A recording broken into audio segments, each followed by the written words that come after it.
And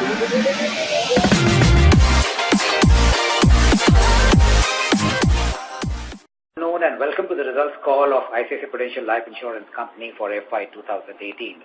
I have Satyan Jambunathan, our CFO, and Vikas Gupta, our Head of Investor Relations, with me. We will walk you through the developments during the quarter as well as the presentation on the performance for FY 2018. We have put out the results presentation on our website. You could access it as we walk through the performance presentation. Let me start by giving a quick recap of what we do in the life insurance industry. In the Indian financial services industry, we are uniquely positioned to cover a range of customer needs. We can offer a range of savings products across fixed income and equity platforms. We can also offer annuity term plans and defined benefit health plans. Broadly, all our products can be categorized into either savings or protection. Savings products are offered on three platforms, that is linked, participating, and non-participating. These platforms differ in terms of choice of asset allocation, charges, transparency, and surrender penalties. However, life cover is the same across all the savings platforms, that is 10 times annual premium. The exception to this 10 times cover being annuity products. As highlighted by IRDAI's product committee, surrender penalty in traditional savings non-linked products are significantly higher, and there is a need for improving the surrender value proposition. Protection products are available in retail, group, and credit life platforms. These products provide a cover for life, disability, critical illness, and accidental death. These are pure risk, low-cost products. We remain committed to selling customer-centric products that is reflected in our product mix. Now, coming to our strategy and performance. As we highlighted earlier, our objective continues to be grow the value of new business, VNB. We are a retail-focused company with a strong orientation towards superior business quality and robust risk management. We intend to capitalize on the opportunities in the long-term savings and protection segment using customer-centric products delivered through our multi-channel distribution architecture. We leverage technology extensively with clear focus on business outcomes. During the year, we lost our private market leadership that we have held since inception. Our APE grew by 17.6% during FY 2018. Within this, our protection APE grew by 71.5%. During the same period, our value of new business was 12.86 billion, a growth of 93.1% over FY 2017. Over a 3-year period, VNB has grown at a CAGR of 68.3%, driven by consistent growth in savings business, significantly higher growth in protection business, consistent improvement in persistency and cost ratio. Savings APE and protection APE have grown at a CAGR of 16.3% and 80.4% respectively over the last 3 years. Our 13-month persistency, which we believe is the most important indicator of quality of business, was 86.9% in 11M FY 2018 for retail regular premium business. In our calculation of persistency, we do not include group business. With the view to improve quality of disclosure, we are now disclosing persistency excluding single premium policies as well. We believe this is the highest in the industry. The savings business continues to improve on the back of cost efficiency. Further details of VNB growth are available in the presentation. Our Indian embedded value increased from 161.84 billion in FY 2017 to 187.88 billion in FY 2018. Embedded value operating profit increased from rupees 22.95 billion in FY 2017 to 36.8 billion in FY 2018. Return on embedded value improved to 22.7% against 16.5% in FY 2017. If you look at the contributors of ROEV, VNB as an opening EV increased from 2.3% in FY 2015 to 7.9% in FY 2018. Our operating variance have been consistently positive. Pre-dividend EV has grown by 23.4% over last year. With regards to EV and VNB computation, we would like to highlight the following points. We have aligned the method of measuring group term APE with the rest of the industry. Earlier, entire premium received under the group term was recognized as a new business single premium. We are now considering premiums under all new lives as new business regular premium, while premiums received for remaining lives are considered as renewal premium. The impact of this change on VNB is a positive 0.14 billion. Second, we have aligned the tax rates used in EV and VNB to effective tax rate from our earlier practice of gross tax rate. This is consistent with some of the disclosures in the industry. Earlier, this difference was getting recognized under other variances in the EV movement. EV and VNB impact of the above changes are captured under the head Operating Assumption Change in the EV movement and the VNB movement summary. Third, there have been no material changes in the persistency assumptions of saving products. We are a retail-focused company. The retail segment contributes more than 97% of our new business APE and around 88.5% of our company's AUM. We have been using technology to simplify the process at various stages of a product life cycle. We were the first financial institution in the country to tie up with UIDAI and use Aadhaar for eKYC. We are also using robotics to reduce the processing time for policies. Retail market share for the company was 11.8% in FY 2018 as compared to 12% in FY 2017. Our growth has been consistently ahead of industry over a 3-year and a 5-year period. We have a balanced channel mix and all our channels have grown consistently. We have been using technology to drive growth across channels. We have a strong systems integration with our existing partners and we use a modular plug-and-play models for faster onboarding of new business partners. We also use geotags for lead allocation in our direct channel. In the agency channel, the entire onboarding process for a new agent is now paperless. Our savings products have grown at a rate of about 16% over a 1, 3, and 5-year period. As we have articulated our position on protection segment, it has grown at a multiple of savings segment over the same period at 71.5% in FY 2018.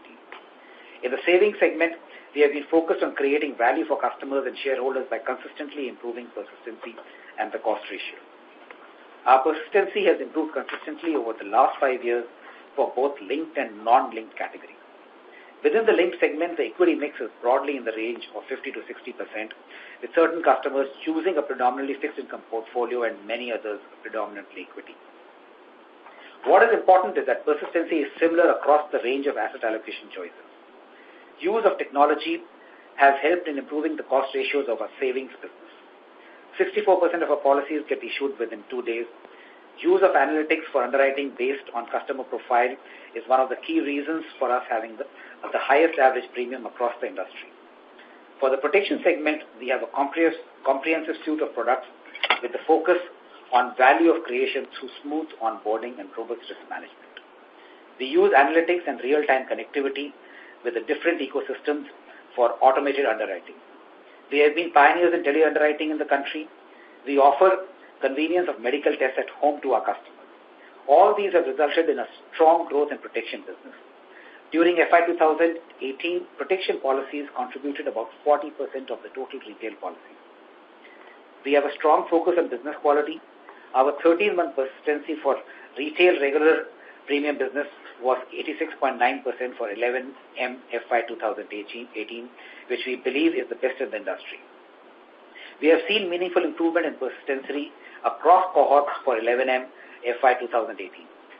For renewal premiums has grown by 23.1% in FY 2018 and at a CAGR of more than 20% over the last 3 years.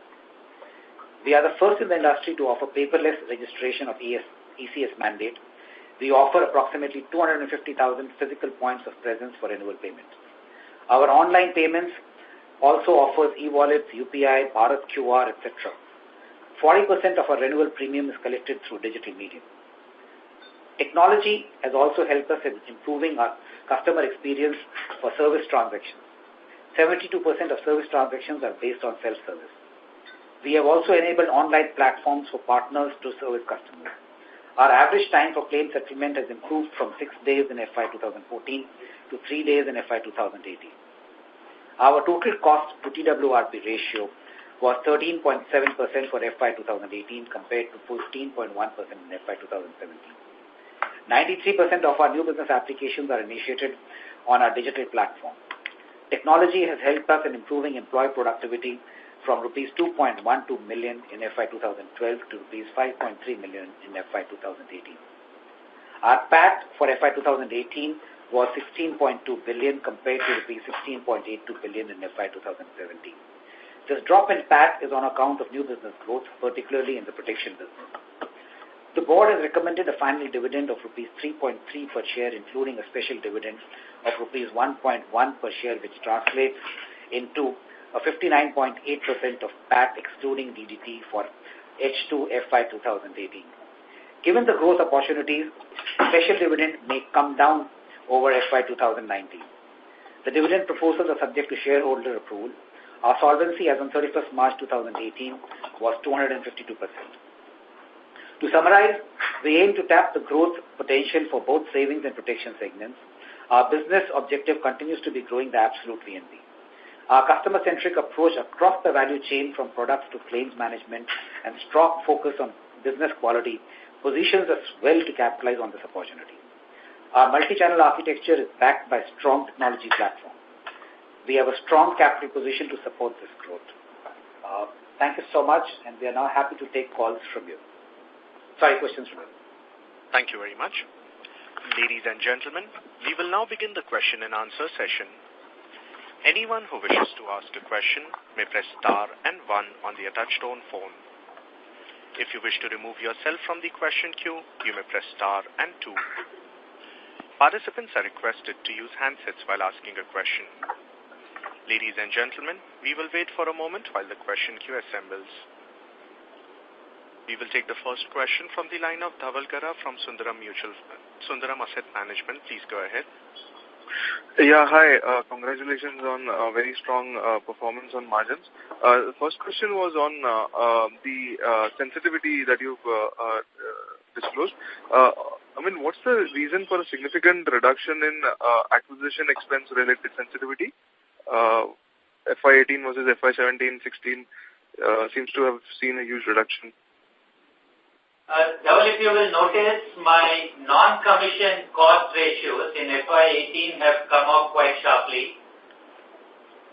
That is predominantly what is showing up in the reduced sensitivity of acquisition expenses, because in the acquisition expense sensitivity, we measure the sensitivity to non-commission expenses.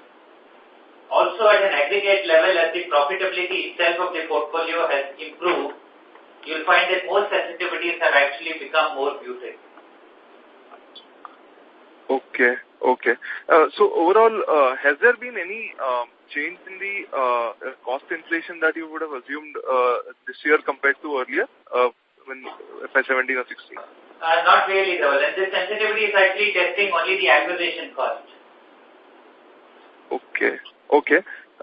Fine. Okay. The second question was on, could you explain what is leading to significant operating opening variance, basically the change of 764 crore? What's the driver? If you could break down, that would be very helpful. Sure. As Sandeep had explained during the opening comments, we have made one change in the treatment of tax as far as the EV and VNB computation is concerned. Earlier, we used to allow for it as a full tax rate of 14% plus surcharge, 12.5% plus surcharge. Reality is there are certain exemptions available, which means that the effective tax rate is lesser, as you would have noticed from the financials. We have made that change in the EV as well. This is consistent with the practice that is also there in the market as far as some of the others are concerned. So the 7.5 billion change that you are seeing on the EV of operating assumption changes is largely led by this element. So would it be one time in nature and shouldn't repeat? Would that be correct? This particular item would be one time, but as an ongoing basis, as experience on other parameters improves, some of that will tend to come through. It's only in the EV that it is a one time. In the VNB, it is a sustainable effect. Okay, and what would be the VNB impact of this item? Again, if you look at the bridge on VNB that is put out as slide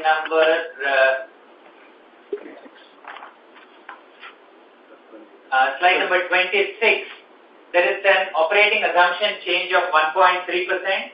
This is predominantly led by the effective tax rate movement.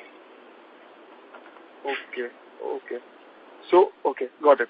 And, okay, just, yeah, and just lastly, in terms of sustainability of, so I think Sandeep, in his opening comment, if I heard correctly, you mentioned that you've not assumed any material change in the savings persistency. Is that correct?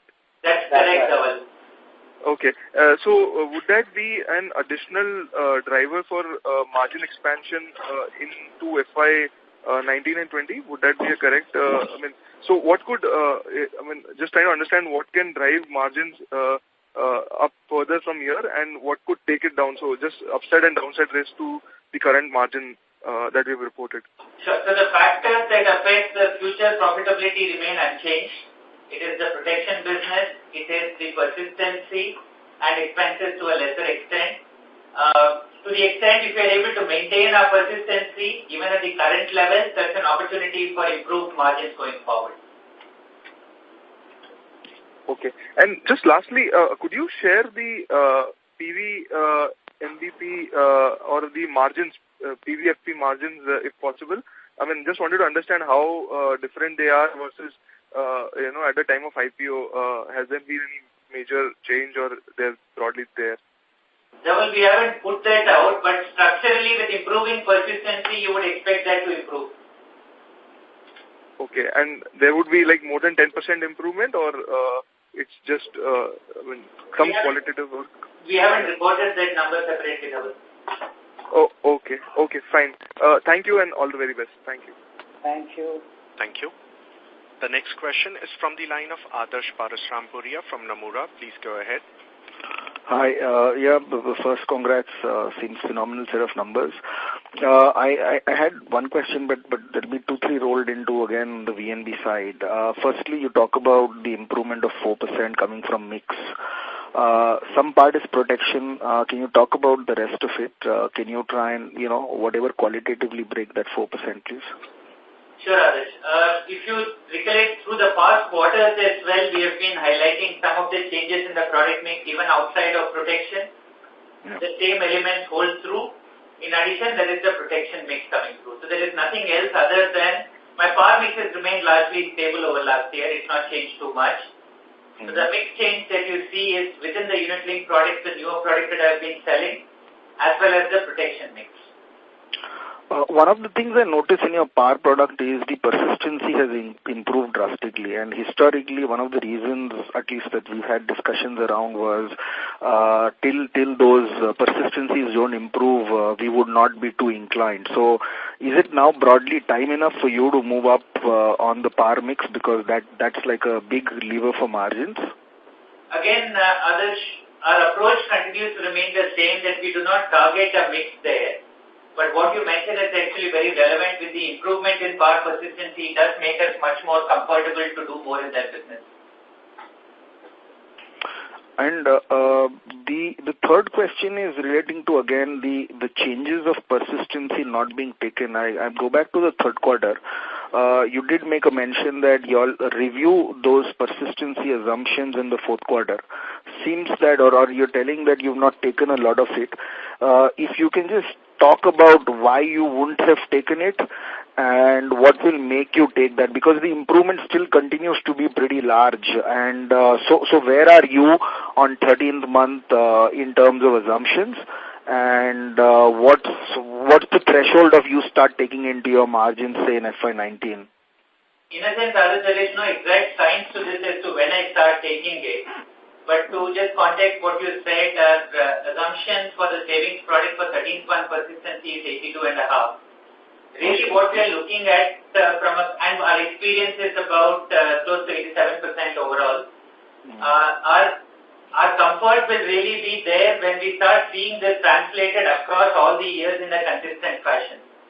You will notice that we have had a very meaningful improvement in the 13th month. And we have also said this before, that we are working on the other buckets. We have seen some improvement come through. And hopefully as we go through FY19, we should be able to establish that the gains from the 13th month are really getting consolidated into later periods as well. That would actually provide a meaningful trigger for us to look at it again. And last question is on, again, beyond the 49-month persistency, I think the longer-term lever could be on surrenders. What's happening there? Any efforts being driven there from a long-term angle? That can really be a lever as well, right, if you take a medium term. So if you can walk me through what you're doing there, please. You're right. It can be a very meaningful lever in the medium term. There are a number of initiatives that we have put in across the organization. Clearly, the way we are looking at that portion of experience is to say that any customer who really wants to take money out, we do not want to put any impediments in it. But clearly, if there is any distribution-led behavior which is resulting in churn, that is something that we would like to be much more careful about. With that in mind, we have put in a lot of initiatives on the distribution side with respect to measuring performance, with respect to recognizing performance within the organization. And surrender rates have become a very, very important part of this. If you recollect earlier on, we had mentioned that we had brought in premium persistency as a key lever in measuring performance internally. We have expanded the scope of that to include the surrender rates as well. So we do believe, at least of the recent trends that we are seeing, we do believe that we have an opportunity to improve from where we are. And you said you don't want to obviously persuade them not to leave, but like you receive a request to exit a ULIP after the 5th year, is it okay by regulations and by law and IRDA to give the call a customer and just educate him that now is probably the least cost for him to continue? Is that something which is allowed, or you can do it, or? We do that. Yeah, engagement with the customer is always permitted, and this is exactly what we do, Adarsh. We go back to the customer and try to bring it to his attention that the bulk of the charges in the product is already incurred, and staying on longer effectively brings down his effective cost. More importantly, if there is a savings objective that he has started off on, he should not withdraw it just because liquidity is there, and he should stay in till his savings objective is met. Perfect. That's it. Thanks, and again, great set of numbers. Thank you. Thank you, Adarsh. Thank you. The next question is from the line of Nitesh Jain from Investec. Please go ahead. Thanks for the opportunity, sir, and congratulations for a great set of numbers. Sir, first question is on sensitivity of EV and VNB. I noticed a sharp decline in sensitivity with respect to tax rate changes from last year to this year. So what is the reason for that?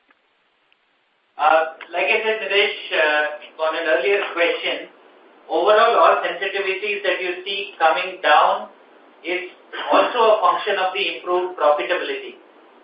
So the improved profitability is actually dampening the sensitivities across all parameters.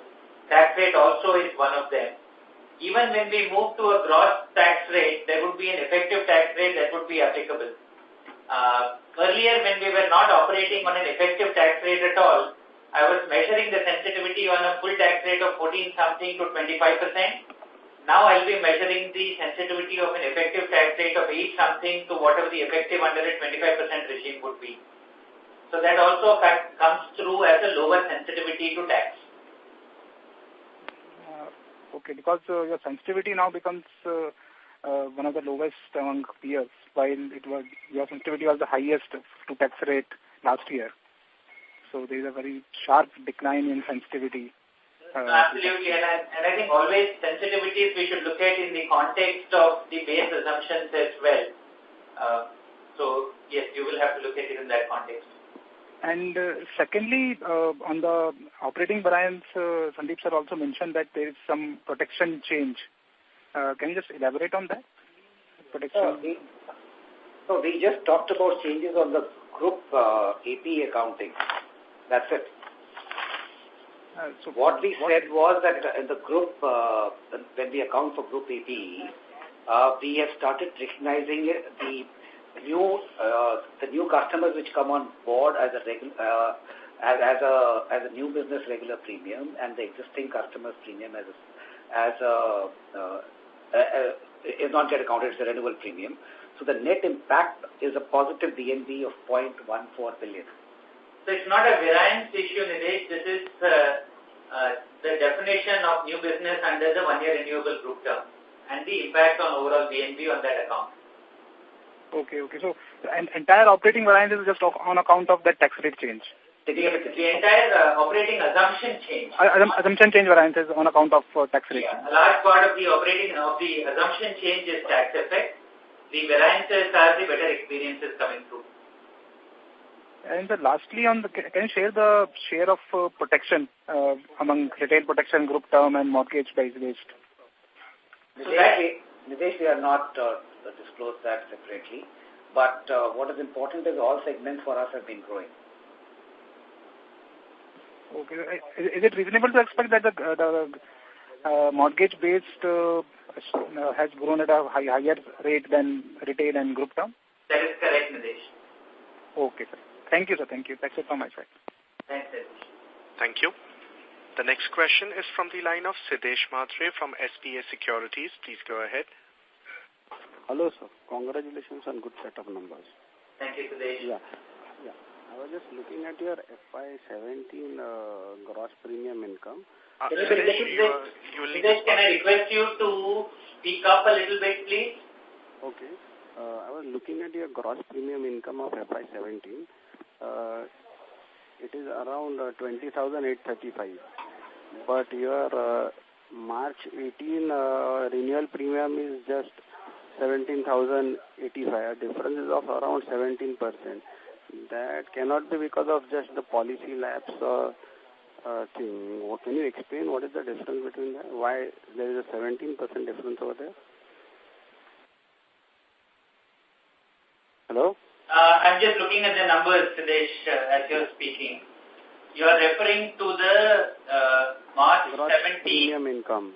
If you look at the year-end numbers, I had a first-year premium of 634. Yes, exactly. If you add a first-year premium renewal, that is around 20,835. Correct. And the renewal premium is 17,857, right? Yes, that is correct. Around 17%. Yes, so that comes through on account of persistency. The other thing to keep in mind is what tends to happen on the due date exactly you don't get the premium. So some of that comes in with a few months lag. Okay. So the full effect of this you will only know by the end of the first quarter how much of this has actually come through. Okay. So the persistency number that we are publishing is a proxy to exactly this. Okay. Got it. Okay. And my second question is, your first-year premium, commission on first-year premium is increased dramatically.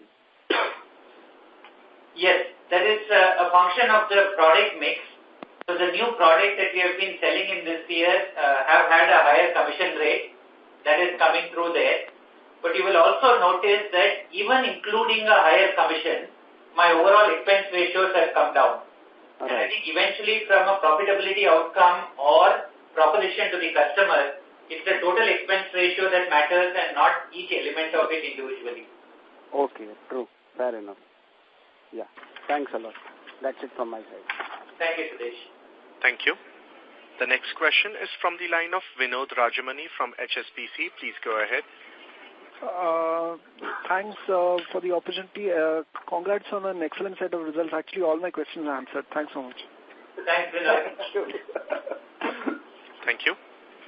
The next question is from the line of Prakhar Agarwal from Edelweiss Securities. Please go ahead. Hi, sir. Congrats on a good set of numbers. So a couple of questions. One, in terms Prakhar, of... you are not audible.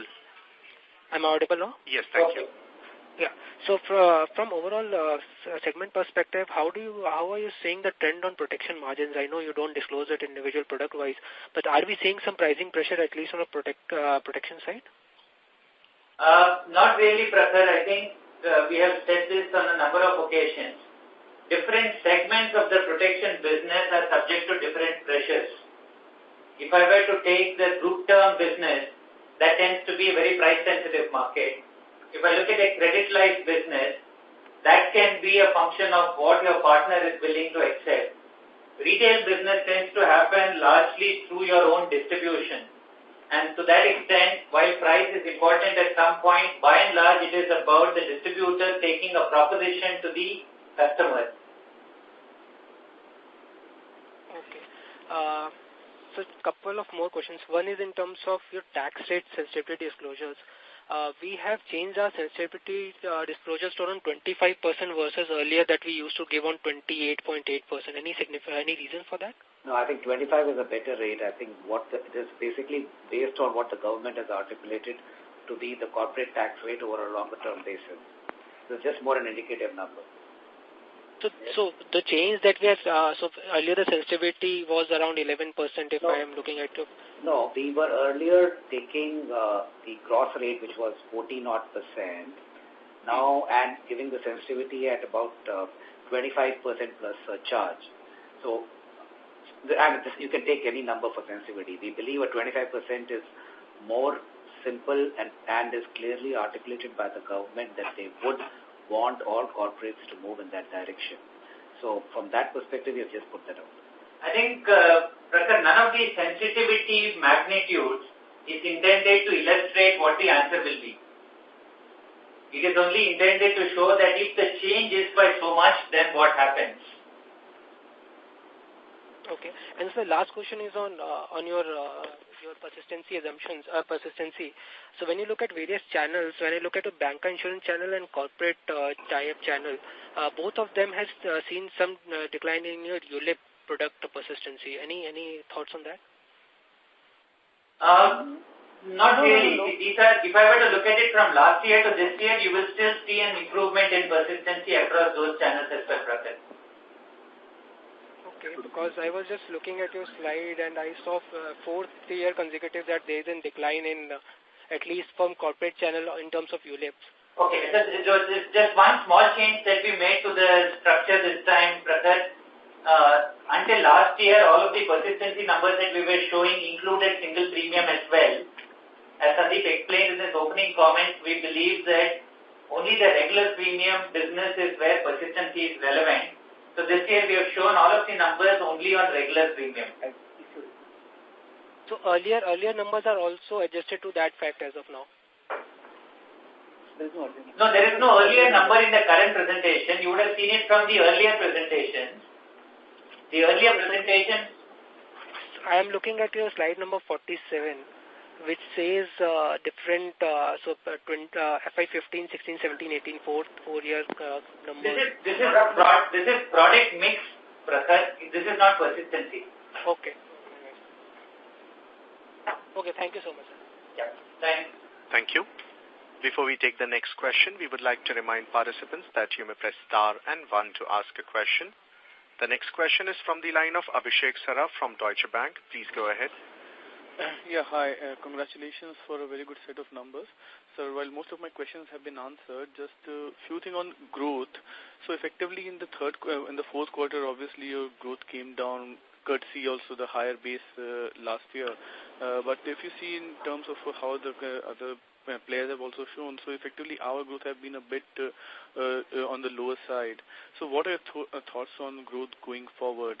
I know that we are looking at more improving the quality of growth as such and trying to ensure that at the time of origination the persistencies, we try to improve the persistencies going forward. So just briefly your thoughts on how you see the growth panning out in the coming years. Abhishek, for one, I don't think it is an either or kind of a situation. If you actually go to slide 12 and see our track record of growth over a longer period, you will find it fairly consistent and in line or better than the market. So you do have a situation where in a particular year the growth relative to the market seems different. That's because of the different trajectories over a period of time. But the moment you look through this over a 3 or a 5-year period, you then find that it becomes much more consistent. Our effort is not just about what happens in a single year, it is more to do with over a longer period, are we growing in a fashion which is consistent with the opportunity. Okay, so just a bit more on this. So do you think that the slow growth that we have seen in this quarter, because we are kind of going a bit slow on it, so it can continue a bit more in the coming few quarters, and then obviously on a longer term basis it can probably normalize? Abhishek, we don't really think that there is anything which has happened in the last quarter which impacts growth prospects going forward. Okay. A lot of the growth rates that you have seen in the last quarter across various players has been a function of the last year's numbers. and therefore it might seem different across different people. So fundamental view on the opportunity has not changed at all. Sure. And the second question on the margin side, obviously the margins have been, means the expansion have been very strong. So now you think given the product mix that we have, what could be the potential going forward in terms of expansion of margin from the currently high levels of 16.5%? So we have not guided to a margin rate going forward, but the same drivers that we have spoken about for margin improvement in the future continue to hold. Protection business we still believe is an underpenetrated market and has the room to grow faster than the rest of the business. Persistency, our own experience is at this point of time as well better than assumption, and going forward we continue to improve it across the various time horizons. And these should still continue to be drivers for us to improve margins going forward. Okay. Thanks a lot, sir, and congrats once again for a good set of numbers. Thank you, Abhishek. Thank you. The next question is from the line of Avinash Singh from SBI Cap Securities. Please go ahead. Yeah, hello. Yeah, hi, good afternoon. Great set of numbers. Just one quick question. I mean, I appreciate that your solvency is still about 250%, but with this strong growth in protection, typically, I mean, we have been sort of seeing a fall in solvency 25-30%.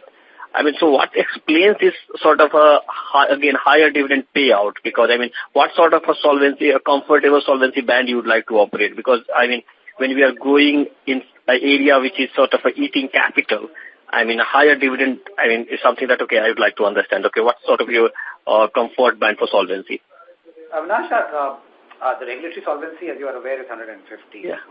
Like to give some kind of a cushion. But I think we also mentioned that we would now try to reduce the special dividend that we have been declaring all this while in FY19 to conserve some amount of capital. So we really don't have a number per se, but yes, we would now like to start looking at measures to conserve capital.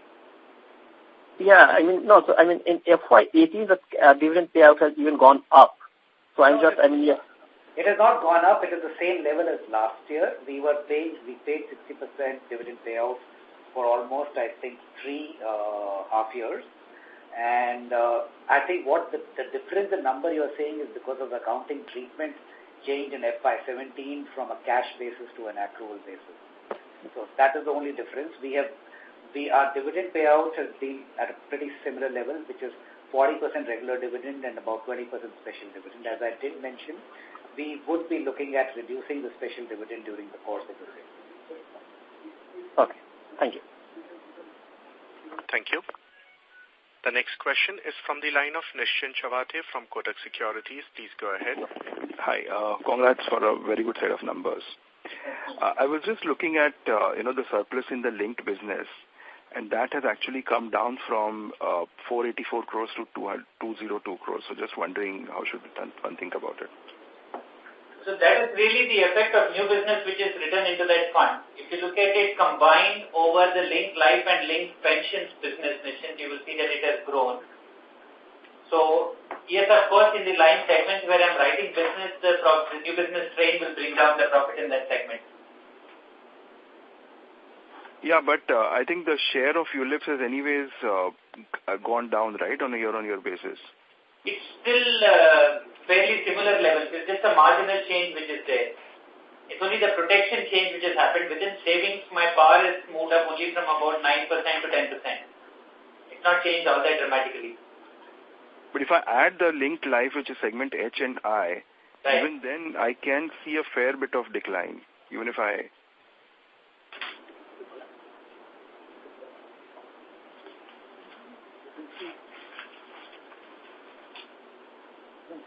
FY18 is before FY17 now.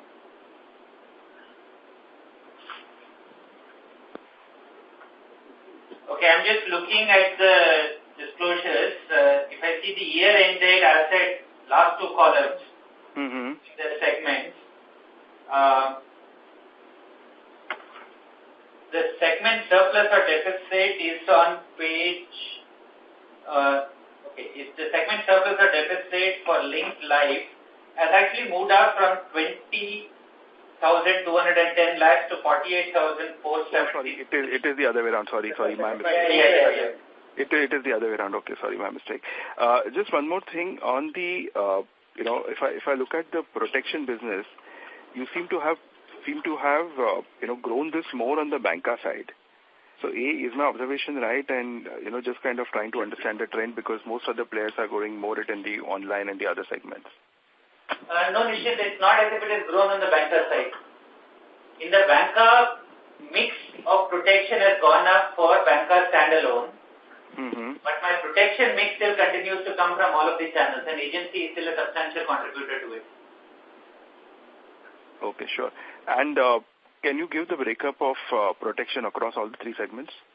That we have not given out this time, Nishit. Okay, sure. Thank you very much and all the best. Thank you. Thank you. The next question is from the line of Hitesh Gulati from Haitong Securities. Please go ahead. Yeah, thank you for taking my question. So just first question is, do you have a tentative size for the protection market? I recall that in the past you had mentioned something like rupees 67 billion. So do we have an updated number for that? I do. We think that the number is closer to about 100 billion now. It's not changed too dramatically. I'll just point you to the slide where we have that. It is on slide 36. Okay. Thank you, sir. And secondly, sir, I just wanted to understand, obviously all of us understand that protection margins are a lot higher than the savings product margins, but could you give us an estimate of how different is capital consumption for a protection product versus a savings product so that, we get an estimate of how the return metrics, return on equity, return on embedded value metrics would be for protection versus savings? I don't want detailed numbers, but if you could just give a ballpark somewhere for understanding. It's actually quite different, Hitesh. One way of looking at it is just to take the solvency factors that are prescribed in regulation and apply them and see to the relative premium. But one also needs to keep in mind that the capital requirement for protection also is a function of reinsurance arrangements. And that's not so easy to estimate outside in. But at a fundamental level, the protection business has much, much higher capital requirement than the savings business. Okay. And so just one last thing. The 13.7% margin that we reported mid-year, I understand we did not take the expense variance at that point of time, but was the tax change taken in that margin that was reported? No, it wasn't. Okay. Thank you, sir. That is it from my side. Thank you. Thank you. The next question is from the line of Sneha Ganatra from Shubhkam Ventures. Please go ahead. Sir, I just want to know how do you see going forward the product mix and what part of margin improvement is structural in nature? Sneha, like we have said before, we don't have a target product mix. The way we look at it is protection and savings are two very different and distinct opportunities. Given the levels of penetration, we think that the protection opportunity is much stronger than the savings opportunity. So we expect protection business to grow faster than savings business. That fundamental view hasn't changed. The mix really is an outcome of what happens in a particular year.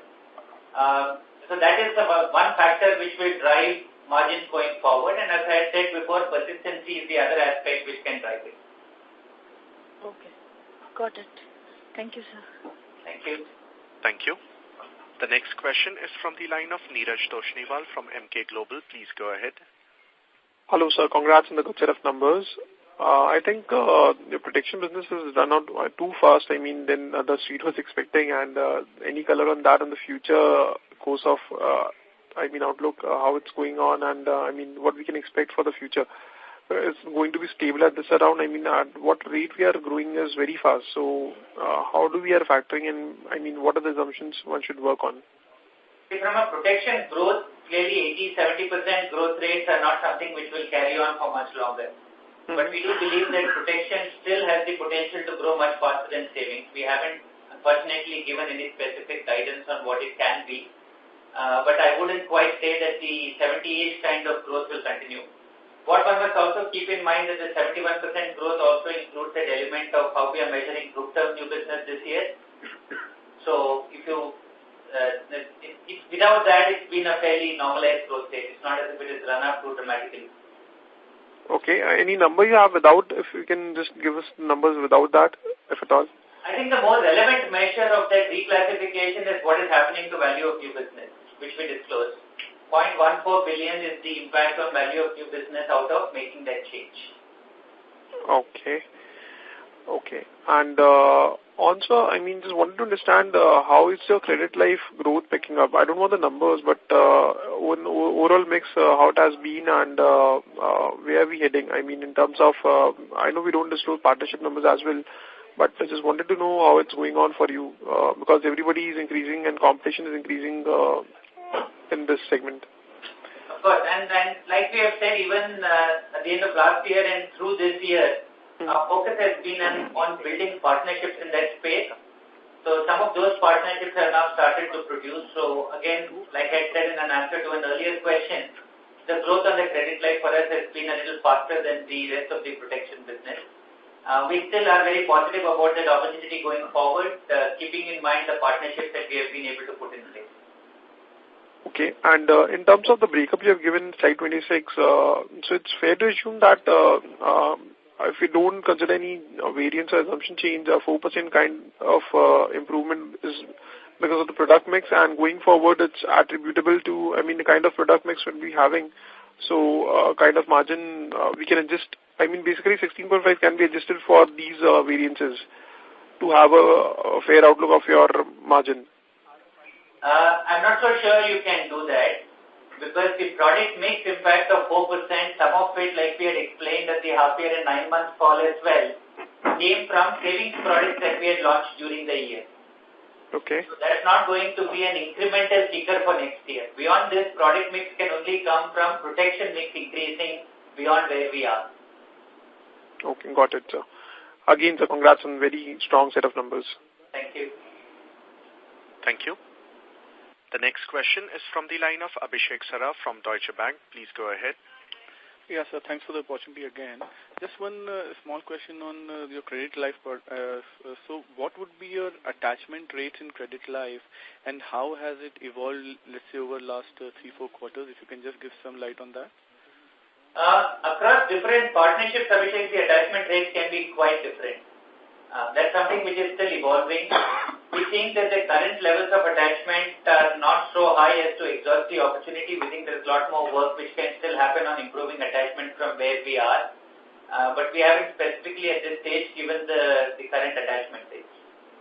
Okay. Okay, fair enough. So, and one small question on this operating assumptions change. So it seems that it is mostly to do with the tax aspect. So just from my understanding perspective, so obviously there would be, you have had a very positive experience variance on persistency, mortality and morbidity. So why have you not taken that into assumptions or build it as aggressively? So means what is the basically the policy in that regard, like factoring in the positive experience change into operating assumption changes for the future flows? So Abhishek, like I explained to a previous question, we are comfortable at the improvements we have seen on 13th month, but we would like to get more comfortable with this initial improvement being carried through to later years as well. So we have seen some improvement in the later years, but we would like to see that see-through improvement stabilize and then reconsider whether we want to reflect some of that into the assumptions or not. Okay, fair enough. Okay. But at the end of the day, what's quite important to us is to make sure that we do not end up with any negatives coming through on that. We are much more comfortable doing a more calibrated reflection into the margins as the experience evolves. Sure, got it. And on some mortality assumptions, how do you factor that in the changes in that? Mortality is again a continuous process. If I look at my savings business, it's a fairly large and old pool of business, so it's much more reliable experience. Right. On the other hand, the protection portfolio is a fairly young portfolio. Okay. So one would like to see for some more time how the protection portfolio mortality evolves before starting to meaningfully make any changes to assumptions. Sure, got it. Thanks a lot, sir. Thank you. The next question is from the line of Preeti RS from UTI Mutual Fund. Please go ahead. Yeah. So thanks for the opportunity and congratulations on good set of numbers for the entire team. So my question is on protection business. So if you could comment on the competition in this segment, because every other player is talking about protection since it is the margin driver. So can we see a situation where everybody is competing on price and hence the margins in this particular segment structurally decline going forward? So Preeti, I'll go back to what I said earlier, which is about, one, the opportunity for protection itself is so large. And just to context it, when I look at the context of the non-life business which is there, our assessment of overall protection premium for the industry is about 100 billion. And when you contrast it to some of the personal lines of the PNC business, that's slide number 36, of over 80,000 crores or 800 billion, that tells us that there's a large gap even in terms of opportunity. And I'm not so sure, given this bigger gap on opportunity, competition becomes that much more of a relevant factor. Inherently, if I look at the various elements of the protection business, the online business tends to be much more price competitive. The group business tends to be much more price competitive. But the typical retail business is about taking the concept of the need for insurance and then establishing it to the customer that he needs to buy it. So that tends to be far less sensitive to price. Price typically will start to kick in on all of this if we are maybe somewhere near high level of penetration. But given the level of penetration, we don't think price yet is a factor. Another way of looking at it is the price of buying a term life in India today is on par with what you can buy it for in most other international markets. So it is not as if there is too much of price to give from a competitive perspective, because if you do that, then you end up with an impact on profitability or maybe even losses. So I don't think in the short term price is going to be such a big determinant. As the market matures, as overall protection penetration improves, and as the underlying mortality also of the population improves is when I would expect to see meaningful changes to price. Okay, so and the additional riders that we have in the newer product, that's either the accidental death or the terminal illness, so are these margin accretive for us or dilutive? I mean, if you assume 60 to 70% margins on a plain vanilla term insurance plan? The terminal illness is built into the product itself. What we have is a critical illness rider to our protection products. On an aggregate basis, they are accretive to margins. Yes. We also during the year launched a standalone heart and cancer health product. Right. Okay. So just one last data point on sourcing of business from direct channel or rather digital platform in protection for us. What would that be as of today? It's a very low single digit at this point of time, but it's going at a very fast rate. So we are into this business. I think for whether it is savings or protection, most customers seem to want some kind of an assistance at the time of buying. So while we are really invested in the online channel where the customers can buy it either through our own website or through a web aggregator, but the sales there are still pretty small. Yes, sir, because I think that will be a critical cost-cutting area, because for every unit we will have... You are right if it becomes of a significant scale, but at this point of time, given the amount that we have to spend on technology, it is not, the cost structure is not significantly different from other channels. So the cost drivers at an aggregate we have seen is more a function of the product rather than the channel. But yes, I mean, if it becomes a significant multiple from where we are today, you could be right. But it's not so because the way we are looking at it is for every ULIP, you'll have to write almost 20 underwrite 20 protection policies, right? Given the difference in the ATPs, given the difference in the policy sizes, right? That's right. That's from a revenue perspective, but then in the profitability, the ratio can be quite different. Yes. Yeah, so the other thing to keep in mind also is that online, while you don't pay commission, behavior of customers today is still that people are not just waking up and wanting to buy protection. And therefore, even the online sales that happens has a lot of advertising which actually drives that behavior, which at the current point of time is in lieu of commission, but they neutralize each other. That's what Sandeep mentioned, that today the cost structures are not very different. But as consumer preference changes, for protection products becoming more of a bought product than a sold product, then clearly what you say will come through. And at that point of time, doing more online business can actually be much more accretive from a cost perspective. Sure, sir. Thank you. That's it from my side. Thanks. Thanks, Didi. Thank you. The next question is from the line of Nitesh Jain from Investec. Please go ahead. So on taxation, I noticed that the change that has been disclosed in assumption is tax cost reflects the reduction in cost due to dividend income being tax exempt. Is that the change that we have done in this year?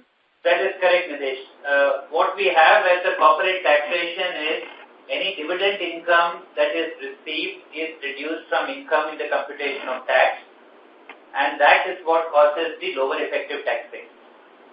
And that impact only shareholder surplus or also impact policyholder surplus, the taxation? Both. Okay, sir. Thank you, sir. Thank you. Thanks.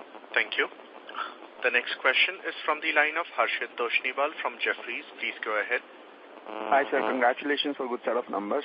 So just wanted to understand on the reinsurance part. So currently most of the reinsurance we do is regarding the protection business.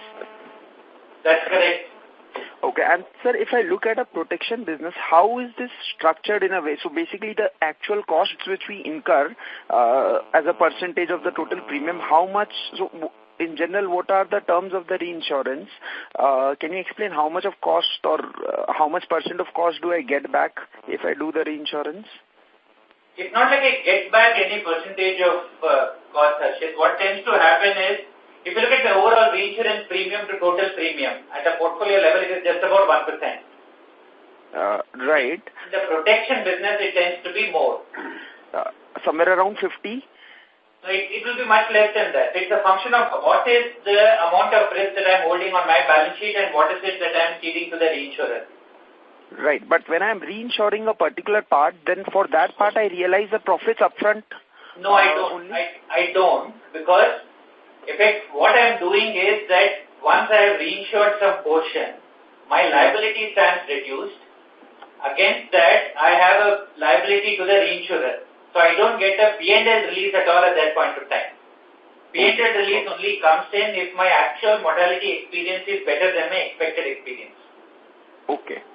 And in which segment does this generally happen? So is it in the credit protect part or in the retail protection? In all of them. In all of them. Okay. And so just one more additional question. So you have talked about a savings product and which has actually led to the improvement in the margins.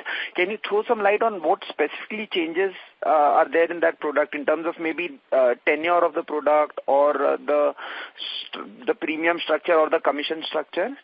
So this we discussed in the prior quarters as well. So effectively there was some change in the charge structure. We also have been selling a slightly longer term policies on that, and that's what is coming through from a profitability. Okay, so any case... There is nothing new in this. It's the same effect which has been coming through in Q2 as well as Q3 for us. Okay. Okay, sir. Okay, thanks a lot. That was all from my side. Thank you. Thanks, Ash. The next question is from the line of Adarsh Parasrampuria from Nomura. Please go ahead. No, my questions got answered. Thanks a lot. Thanks, Adarsh. Thank you. The next question is from the line of Akash Nainani from Macquarie. Please go ahead. Hi, sir. Nishant here from Macquarie. Just one question. You mentioned, there was an earlier question on the attachment rates for the industry. There have been some HFCs which have claimed that the attachment rates for them are as high as 80%. So is that what the industry would also be at, or are they like an outlier and the number for the industry probably would be a lot lower? Akash, Nishant, you get slightly different attachment rates across different kinds of organizations. Yes, there are some HFCs who will be running attachment rates that high. There will also be some banks which will be running attachment rates which are much lower. So I don't know what the average for the industry is, but there are some HFCs who would be in that kind of attachment rates. Okay, so would a ballpark be 50 plus or below 50 for the industry across all FIs? Nishant, it's very hard to call what is the mix of credit life business coming from each partner and the specific attachment rates. Okay, thanks nonetheless. Thank you. Thanks. Thank you very much. That was the last question in queue. I now hand the conference over to the management for their closing comments. Thank you, gentlemen, and if you have any other follow-up questions, please reach out to us. Thank you so much. Thank you. Ladies and gentlemen,